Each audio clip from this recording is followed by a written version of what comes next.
Hello दोस्तों, स्वागत है आपका हमारे YouTube channel bare developer tutorial में। ये हमारा CSS3 से रिलेटेड 63 ट्यूटोरियल है और इस वीडियो ट्यूटोरियल में हम इंपोर्ट रूल सीखने वाले हैं कि CSS में ये इंपोर्ट रूल क्या होता है। देखो, अगर मुझे मोर देन 2 CSS की फ़ाइल ऐड करनी पड़ी किसी भी एक HTML पेज में तो मैं इस इंपोर्ट रूल का यूज करूँगा। यानी कि देखो, अगर आपकी कोई भी मेन फाइल है और आप चाहते हैं कि एक और आपकी फ़ाइल है जिसे आप इंपोर्ट करना चाहते हो उसी फाइल में, तो आप इजीली इस इंपोर्ट रूल के थ्रू कर सकते हो। आप कहोगे कि अब लिंक के थ्रू भी कर सकते हो, हाँ लिंक के थ्रू भी कर सकते हो, अपने HTML पेज में लिंक कर दो तब भी काम चल जाएगा। ठीक है, इसके कुछ तरीके होते हैं, जैसे कि यार दादा इंपोर्ट यहाँ हमें पाथ देना होता है, जो हमें एक CSS की फ़ाइल है उसको इंपोर्ट करानी हो तो आप इसीलिए इजीली यहाँ पे अपना पाथ दो, फाइल पाथ, और इजीली वो इंपोर्ट हो जाएगी आपके HTML पेज पर। ठीक है, एड अदर इंपोर्ट यानी कि स्टाइल, और ये हम जब देते हैं जब हम मीडिया क्वायरी का यूज करते हैं, मतलब कि प्रिंट हो गया, स्पीच हो गई और भी स्क्रीन हो गई, तो वहाँ पे हम इस इंपोर्ट का यूज कर सकते हैं। जैसे प्रिंट है, मतलब आपका पेज देखे, पूरी वेबसाइट देखे, लेकिन कोई भी बंदा आपका प्रिंट करे आपके वेबसाइट को, तो आप जो चाहते हैं वो ही देखे, तब भी आप इस इंपोर्ट का यूज कर सकते हो। आई होप आपको समझ में आ रहा होगा।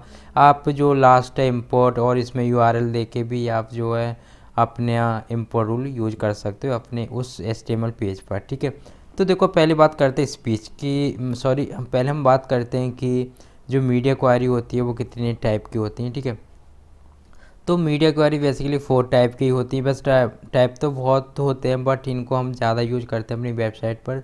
हम बात करें all, print, screen and speech. All मतलब ये तीनों इंक्लूड हो जाती हैं। ठीक है, और प्रिंट मतलब कि आपकी वेबसाइट आपकी स्क्रीन पर जैसी दिख रही है वैसी प्रिंट ना हो, बल्कि आप जैसा चाहते हैं वैसी प्रिंट हो।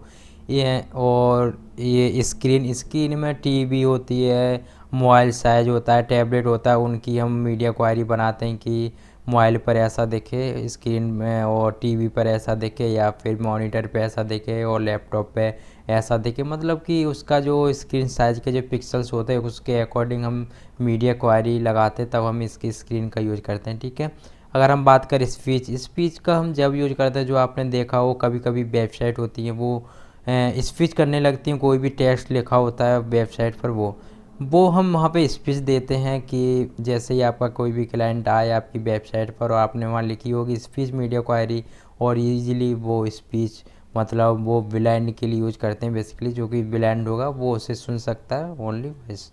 तो आप समझिए कि स्पीच वैसे यूज करते हैं। ठीक है, तो हाँ, तो इसको हम प्रैक्टिकल देख लेते हैं कि हमें ये कैसे देना होता है अदर इम्पोर्ट रूल। ठीक है, तो मैं अपने VS कोड यानी कि अपने एडिटर में आ गया हूँ, और सिंपली मैंने अभी कुछ नहीं किया, ये आपको दिखाता हूँ कि जो HTML फाइल है मैंने यहाँ पे लिखी हुई है कुछ। ठीक है, मैं इसको अभी हटा देता हूँ इधर आके। ठीक है, और आपको दिख रहा होगा यहाँ जो मैंने लिंक करी है वो style.css नाम की एक फ़ाइल है जो कि इधर लिखी हुई है कुछ। ठीक है, अब देखो, और देखो मैंने यहाँ पे पहले से ही लिखा हुआ है, एक्चुअली मैं इसको हटाना चाहूँगा और कंट्रोल सेव करता हूँ, और मैं अपनी वेबसाइट दिखाना चाहता हूँ जो कि एक वेब पेज अभी ऐसा दिख रहा है। ठीक है, और अगर मैं इसको रिफ्रेश करूँ तो देखो वो सारे कलर उड़ गए हैं।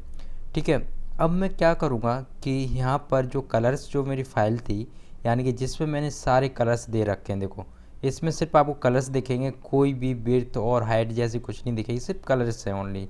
ठीक है, और अगर ठीक है, ओके, और मैं दिखाता हूँ स्टाइल में, इसमें देखो सब कुछ मार्जिन पैडिंग वगैरह दे रखा है, जिससे अभी ये शो हो रही है।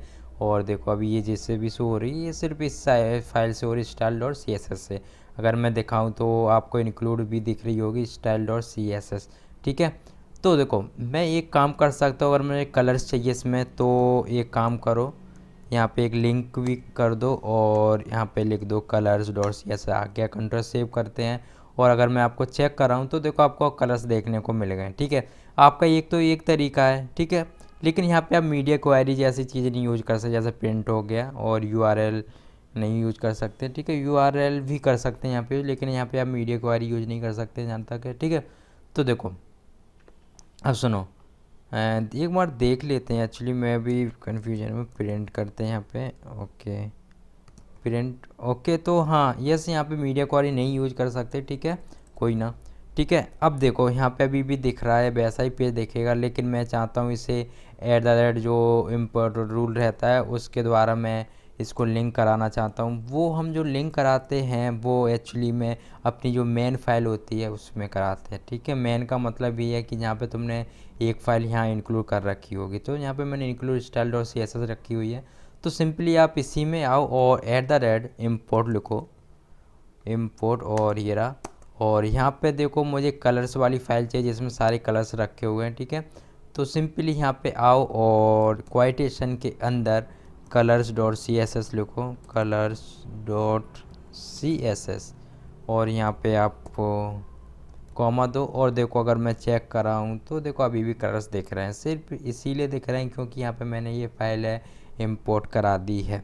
ठीक है, तो आपको ये वाला समझ में आ गया होगा आई होप। ठीक है, अब देखो सेकंड, अब देखो अगर मैं चाहता हूँ प्रिंट के लिए, मतलब कि मीडिया क्वायरी के लिए, तो आप एक काम भी कर सकते हो। यहाँ पे आओ और मीडिया क्वायरी, और यहाँ पे भी करते हैं जो कि मैंने देखो एक कंटेंट्स नाम की एक CSS की फ़ाइल बनाई रखी है। देखो इसमें मैंने क्या किया, जो कंटेंट है वो 100% रखा हुआ है और आपका जो सारा मैंने डिस्प्ले कर दिया है। अगर मैं देखो यहाँ पे सिंपल आऊँ और यहाँ पे कर दूँ content.css, ओके, और इधर किया मैंने, और यहाँ कुछ एरर आ रहा है, इसलिए आ रहा है क्योंकि यहाँ मैंने डॉट लगाया हुआ है। और content.css बिल्कुल सही है, और अभी भी यहाँ एरर देखने को मिल रहा है। एक्चुअली में ऐसा क्यों हुआ है ज़रा देखते। सॉरी, यहाँ मैंने मीडिया लिखा हुआ है, यहाँ इंपोर्ट लिखना पड़ेगा मुझे। ठीक है, ओके, इंपोर्ट हो गया। देखो मेरी सारी एरर चली गई हैं। ठीक है, अब देखो यहाँ पे देखो साइड बार भी चला गया, नेविगेशन बार भी चला गया, जो कि मैंने इस मीडिया क्वायरी मतलब इस कंटेंट और CSS में जो मैंने नन कर रखा है डिस्प्ले, वो सबको छोड़ गया है। मेनू रखा हुआ है जो कि नेविगेशन बार होगा, और साइड बार रखा हुआ है। ठीक है, ये मैंने नन कर दिया है। ठीक है, इसीलिए ये चला गया, लेकिन फुटर मैंने नहीं किया है नन। अगर देखो मैं अगर आपको चेक कराऊँ तो देखो फुटर को मैं देखता हूँ ID क्या दे रखी है मैंने, फुटर। ठीक है, यानी कि डॉट दे रखा है, यानी कि डॉट फुटर। तो मैं यहाँ पे एक काम करता हूँ, ये भी रिमूव करा देता हूँ डॉट फुटर। ठीक है, और Ctrl+S सेव करते हैं, और अगर मैं आपको अभी चेक कराऊँ तो देखो फुटर भी गायब हो गया है। ठीक है, अब देखो इसी में आते हैं। अगर मैं यहाँ पे अभी मैंने देखो ये इंपोर्ट कराई हुई है फाइल कंटेंट और CSS, तो देखो आपको दिख रहा होगा कि ये साइड बार और नेविगेशन बार और वो नेविगेशन बार एंड फुटर उड़ गया है। ठीक है, रिमूव हो गया है। लेकिन मैं चाहता हूँ कि वेबसाइट पे तो दिखे, लेकिन कोई बंदा आपका प्रिंट करे, ऐसे करे कोई भी क्लाइंट, तो देखो ये जो है पेज कुछ इस तरह का दिखे, ओनली इस तरह का दिखे। ठीक है, तो उसके लिए हम क्या करेंगे कि वहाँ पे एक प्रिंट लिख देंगे जो कि आपकी मीडिया क्वायरी होगी। ठीक है, देखो इधर ही आते हैं और इसी इधर ही, और यहाँ लिख दो प्रिंट, सिंपली PRINT, प्रिंट हो गया। और Ctrl+S सेव करो, और देखो अगर मैं आपको चेक कर रहा हूँ तो देखो, ठीक है, नेविगेशन बार भी दिख, ये भी दिख गया। लेकिन अगर जैसे ही मैं इसको Ctrl+P करता हूँ तो देखो अब आपको सिंपली वो ही कंटेंट ही दिखेगा। देखो, ठीक है, @import रूल ऑफ URL के साथ भी कर सकते हो, सिंपली आप उससे पाथ देना होता है और कुछ नहीं करना होता। ठीक है, तो आई होप आपको ये वीडियो पसंद आई होगी और आपके लिए हेल्पफुल रही है, तो प्लीज़ वीडियो को लाइक कीजिए, सब्सक्राइब कीजिए और हमारे चैनल को सपोर्ट कीजिए।